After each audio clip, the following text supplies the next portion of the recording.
केंद्रीय गृह मंत्री अमित शाह का आज जम्मू कश्मीर के दौरे का दूसरा दिन है। शनिवार को शाह एम स्टेडियम में सेंट्रल रिजर्व पुलिस फोर्स यानी सीआरपीएफ के 83वें स्थापना दिवस परेड में शामिल हुए। इस दौरान वे सीआरपीएफ जवानों को संबोधित भी किया। यह पहली बार है जब राष्ट्रीय राजधानी दिल्ली से बाहर जम्मू कश्मीर में सीआरपीएफ स्थापना दिवस समारोह का आयोजन किया गया। इस दौरान अमित शाह ने कश्मीर पर दो टूक बात कह दी। वे बोले कि 2014 में नरेंद्र मोदी के भारत के प्रधानमंत्री बनने के बाद जम्मू कश्मीर की स्थिति में सुधार हुआ है। जम्मू कश्मीर में सबसे बड़ी उपलब्धि वह अपार सफलता है जो हमारे बलों ने राज्य में आतंकवाद को नियंत्रित करने में हासिल की है। वन नेशन वन फ्लैग का सपना पूरा हुआ है। देखें ये वीडियो। आज जिनके निमंत्रण पर मैं यहां पर उपस्थित हुआ हूं, सीआरपीएफ के डीजी श्री कुलदीप सिंह जी, मुख्य सचिव जम्मू और कश्मीर, और आज इस शानदार परेड में जिन्होंने हिस्सा लिया है और अन्यथा भी उपस्थित है, सभी सीआरपीएफ के मेरे प्यारे जवान भाइयों बहनों, उनके परिवारजनों, प्रिय बच्चों, पत्रकार और छायाकार मित्रों, आज सीआरपीएफ के लिए और देश की सुरक्षा के लिए जुड़े हुए सभी संगठनों के लिए बहुत हर्ष का विषय है कि आज सीआरपीएफ अपनी 83वीं वर्षगांठ मना रहा है। इस अवसर पर देश भर में देश की सुरक्षा और आंतरिक सलामती का काम करते हुए फैले हुए लाखों सीआरपीएफ के सभी जवानों को मैं हृदय से बधाई भी देता हूं और बहुत शुभकामनाएं भी देता हूं। मित्रों, भारत सरकार ने एक निर्णय अभी किया है कि सभी सीआरपीएफ उसका वार्षिक परेड देश के अलग अलग हिस्सों में मनाया जाएगा। इसके पीछे उद्देश्य यह है कि देश की सुरक्षा, सीमाओं की सुरक्षा और आंतरिक सुरक्षा में लगे हुए सभी सीआरपीएफ संगठन अलग अलग हिस्सों में जाकर देश की जनता से आत्मीय संबंध बनाए और देश की संस्कृति के साथ घुल मिलकर अपने आप को सदैव ड्यूटी के लिए समर्पित करें। इसी कार्यक्रम के तहत आज सीआरपीएफ की वार्षिक परेड ऐतिहासिक शहर जम्मू में आयोजित की गई है। आज मैं जम्मू में आया हूं। ये ऐतिहासिक नगर में मेरी बात की शुरुआत करने से पहले सबसे पहले मां वैष्णो देवी को प्रणाम कर मैं मेरी बात की शुरुआत करना चाहता हूं। ये यही भूमि है जहां पंडित प्रेमनाथ डोगरा ने और श्यामा प्रसाद मुखर्जी ने कश्मीर को भारत का अटूट हिस्सा बताते हुए एक देश में दो प्रधान, दो निशान और दो विधान नहीं चलेंगे, इसका आंदोलन किया था। और हमारे देश के नेता श्यामा प्रसाद मुखर्जी का बलिदान भी इसी धरती पर इसी आंदोलन को करते करते हुआ था। आज मुझे आनंद है कि मोदी जी के नेतृत्व में श्यामा प्रसाद मुखर्जी और पंडित प्रेमनाथ डोगरा दोनों के स्वप्न आज पूरे हुए हैं और आज एक निशान, एक विधान और एक प्रधान का स्वप्न पूरा हुआ है। मित्रों, आज सीआरपीएफ के स्थापना दिन पर 2340 सीआरपीएफ के जो बलिदानियों ने बलिदान दिया है स्थापना से लेकर आज तक, और देश की सीमाओं की सुरक्षा करते हुए, बाद में देश की आंतरिक सुरक्षा करते हुए, नक्सलवाद, आतंकवाद के खिलाफ लड़ते हुए, कौमी दंगों को निपटते हुए, वो सभी सीआरपीएफ के जवानों को आज मैं देश की जनता की ओर से बहुत विनम्र श्रद्धांजलि भी देना चाहता हूं और उनके परिवारों के बलिदान को देश की जनता हमेशा हमेशा के लिए याद रखेगी। और देश का इतिहास जब भी लिखा जाएगा, ये 2340 बलिदानी, उनका बलिदान सुवर्ण अक्षर से लिखा जाएगा। इसका आश्वासन मैं उनके परिवारजनों को देना चाहता हूं। आज जिनको अपने उत्कृष्ट प्रदर्शन के लिए अलग अलग प्रकार के अवार्ड मिले हैं, उनको मैं हृदय से बधाई देना चाहता हूं।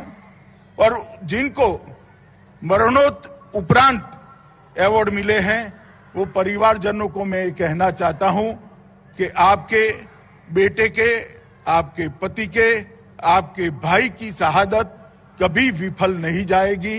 ये देश युगों युगों तक उनकी शहादत को याद रखेगा।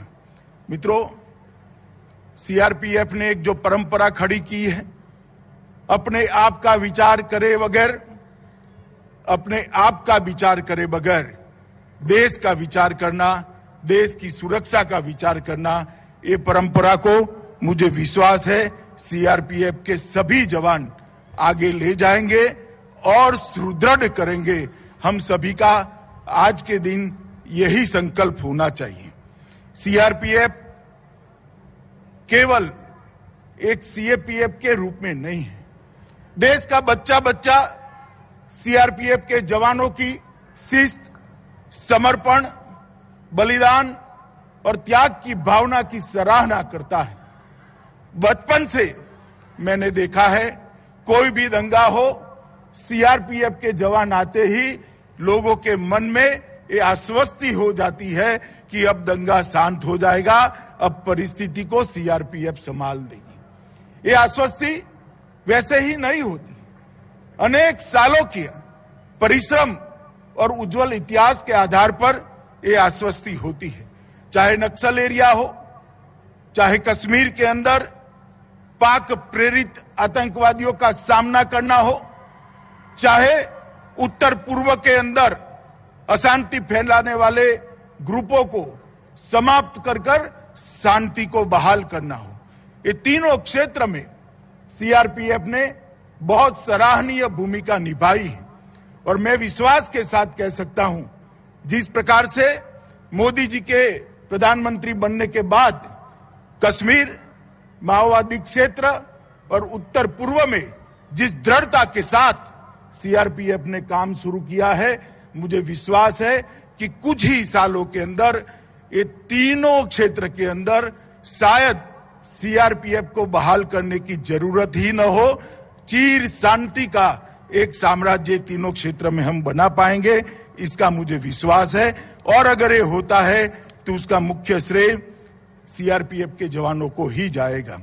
आज के दिन ही 1950 के दिन देश के प्रथम गृह मंत्री और लौह पुरुष, जिनके कारण आज हम एक अखंड भारत का स्वरूप देख रहे हैं, सरदार पटेल ने सीआरपीएफ को ध्वज दिया था। और आज वहीं से शुरू हुआ ये संगठन 246 बटालियन और 3,25,000 के जवानों के बल के साथ देश का सबसे बड़ा सशस्त्र बल बनकर उभरा है, जिसकी विश्वसनीयता न केवल देश, दुनिया में जिसकी विश्वसनीयता का लोहा लेने के लिए एक भी सशस्त्र संगठन तैयार नहीं है, इसका मुकाबला नहीं कर सकता है। इस प्रकार का एक अद्भुत संगठन आज खड़ा हुआ है। मित्रों, आज जब सीआरपीएफ का स्थापना दिन है, हम हॉट स्प्रिंग को कैसे भूल सकते हैं।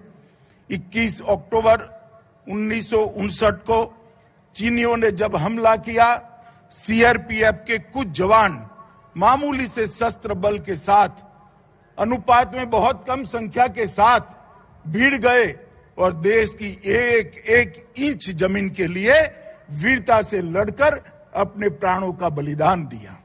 और पूरा देश आज वो घटना को नहीं भूल सकता। और इसीलिए 21 अक्टूबर को पूरे देश के सभी पुलिस बल पुलिस दिवस के रूप में मनाकर हॉट स्प्रिंग पर सीआरपीएफ के जवानों ने जो वीरता और बलिदान का जज्बा दिखाया, इससे प्रेरणा लेकर देश की आंतरिक सुरक्षा के लिए पुनः अपने आप को समर्पित करते हैं। 9 अप्रैल 1965 को सरदार पोस्ट पर कच्छ में जब पाक की इन्फेंट्री ब्रिगेड ने हमला कर दिया, तब भी सीआरपीएफ की जवान ही वहां मौजूद थे। उन्होंने अपना सर्वोच्च बलिदान देते हुए जहां तक शरीर में रक्त की एक बूंद थी वहां लड़ाई लड़ी और देश की भूमि को बचाने का प्रयास किया। ये दोनों घटनाएं देश के इतिहास के, देश की सुरक्षा के अंदर सुवर्ण अक्षर से लिखी थी और हमेशा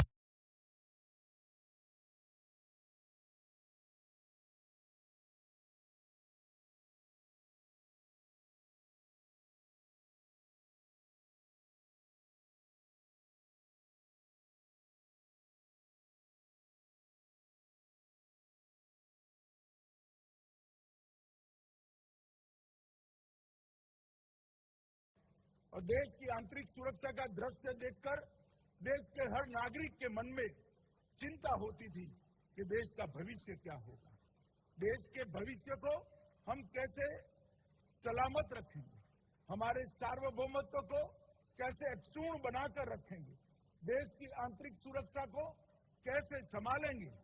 मगर कुछ ही सालों में 2 दशक के कम समय के अंदर सीआरपीएफ ने चाहे नक्सलवाद का क्षेत्र हो, चाहे नॉर्थ ईस्ट हो, चाहे कश्मीर का क्षेत्र, सभी जगह पर अपनी दृढ़ इच्छा शक्ति का परिचय बताते हुए देश को छीन विशीन करने वाली शक्तियों को समाप्त करने के कगार पर आज सीआरपीएफ पहुंचा है। मैं देश के गृह मंत्री के नाते सीआरपीएफ के जवानों को फिर से एक बार हृदय से बधाई देना चाहता हूं कि तीनों क्षेत्र में आपने जो शौर्य दिखाया है, इससे आज देश की जनता चैन की सांस ले रही है। मित्रों, लोकतंत्र का उत्सव होता है चुनाव। चुनाव ही हमारे संविधान के लोकतंत्र के परिप्रेक्ष्य की पूर्ति करता है और निष्पक्ष और निर्भीक चुनाव, मत की अभिव्यक्ति निर्भीक रूप से हो, वो चुनाव की आत्मा होती है। और देश में जब कभी भी, चाहे विधानसभा के चुनाव हो, चाहे लोकसभा के चुनाव हो, जब कभी भी चुनाव होते हैं, देश के अंदर सबसे बड़ी ड्यूटी का निर्वहन करने वाला कुछ सशस्त्र बल होता है तो अपना सीआरपीएफ होता है। और देश के अंदर लोकतंत्र को सुरक्षित रखने के लिए भी सबसे बड़ा योगदान सीआरपीएफ का है, क्योंकि निर्भीक चुनाव और निर्भीक मत की अभिव्यक्ति के बगैर कोई भी लोकतंत्र अपने आप को मजबूत नहीं रख सकता। मैं सीआरपीएफ के जवानों को इसके लिए भी बहुत बहुत बधाई देना चाहता हूं। आरएएफ की टुकड़ियों की स्थापना के बाद एक जमाने में भीषण दंगे देश भर में दिखाई पड़ते थे। आरएएफ ने कम से कम बल प्रयोग के साथ दंगों को कंट्रोल करने की, दंगों पर काबू पाने की नई पद्धतियां भी विकसित की है और वो पद्धतियों के अंदर महारत भी हासिल की है।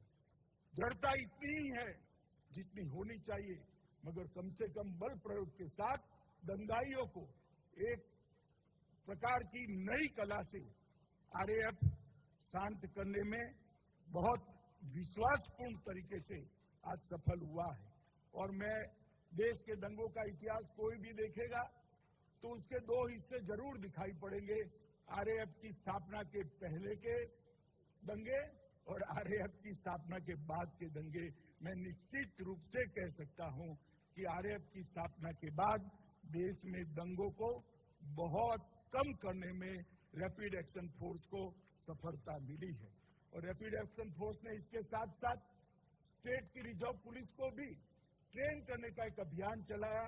इससे एक वाक्यता के साथ रैपिड एक्शन फोर्स और स्टेट की रिजर्व पुलिस दोनों साथ में मिलकर काम करते हैं, इसके बहुत अच्छे परिणाम मिले हैं।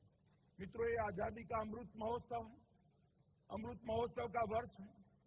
हमारे देश के प्रधानमंत्री जी ने आजादी के अमृत महोत्सव में 130 करोड़ के देश के सामने एक लक्ष्य रखा है कि जब हम आजादी की शताब्दी मनाते हो, उस वक्त हर क्षेत्र के अंदर दुनिया में देश प्रमुख स्थान पर हो, चाहे आर्थिक क्षेत्र हो, चाहे सुरक्षा का क्षेत्र हो, चाहे शिक्षा का क्षेत्र हो, चाहे आपसी सद्भाव का क्षेत्र हो, चाहे सांस्कृतिक विरासत को आगे ले जाना हो, चाहे रिसर्च एंड डेवलपमेंट को बढ़ाना हो, चाहे इंफ्रास्ट्रक्चर को मजबूत कर हर गांव तक, हर घर तक इंफ्रास्ट्रक्चर पहुंचाना हो।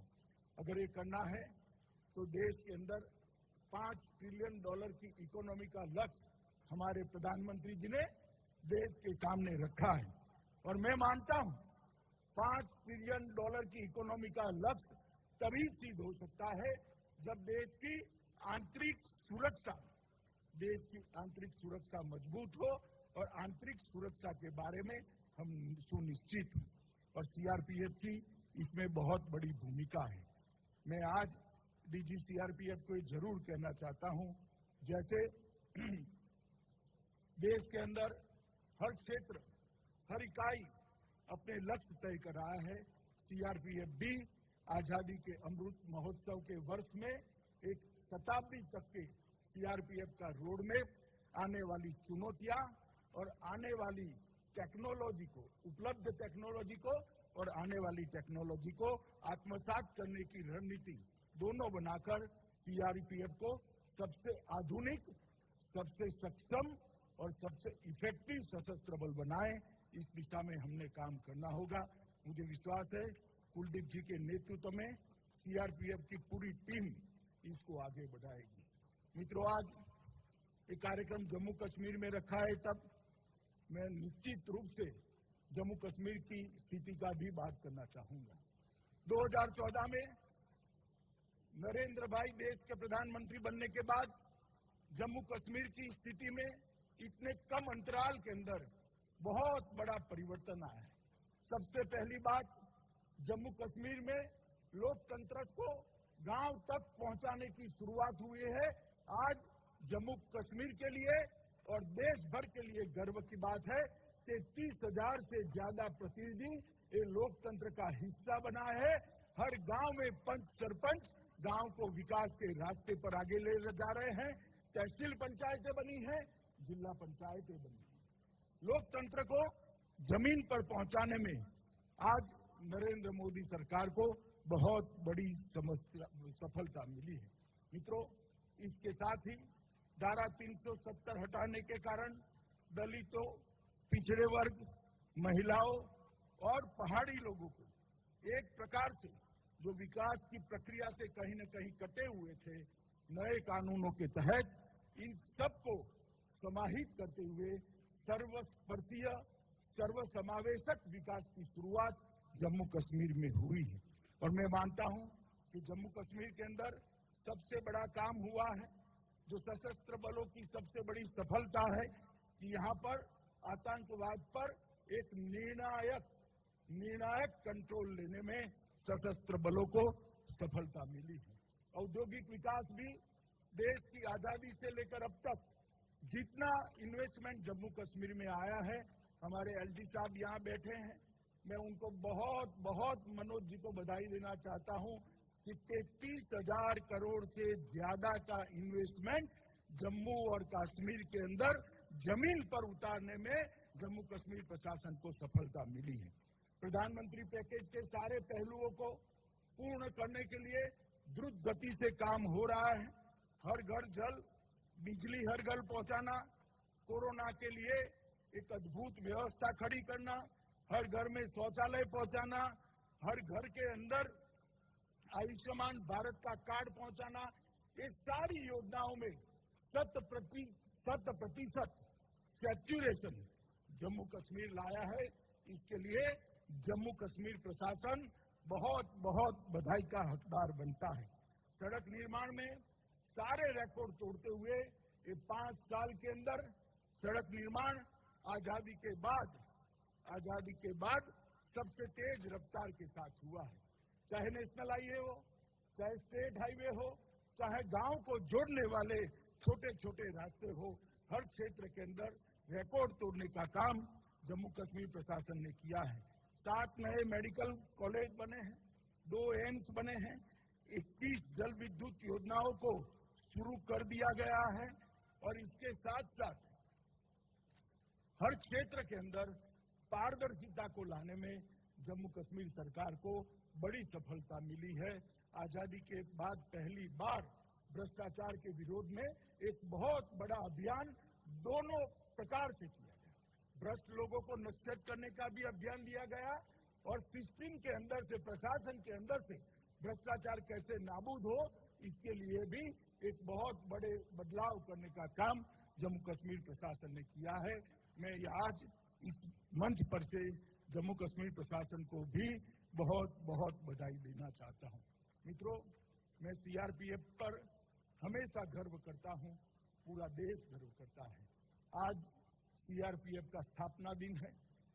ये 3,25,000 जवानों का समूह आज के दिन देश की आंतरिक सुरक्षा और देश की सुरक्षा के लिए अपने आप को पुनः समर्पित करे और सीआरपीएफ का जो ऐतिहासिक रिकॉर्ड रहा है, ऐतिहासिक कार्यकाल रहा है, इसको आगे और तेजस्विता के साथ बढ़ाने का हम सब संकल्प करें।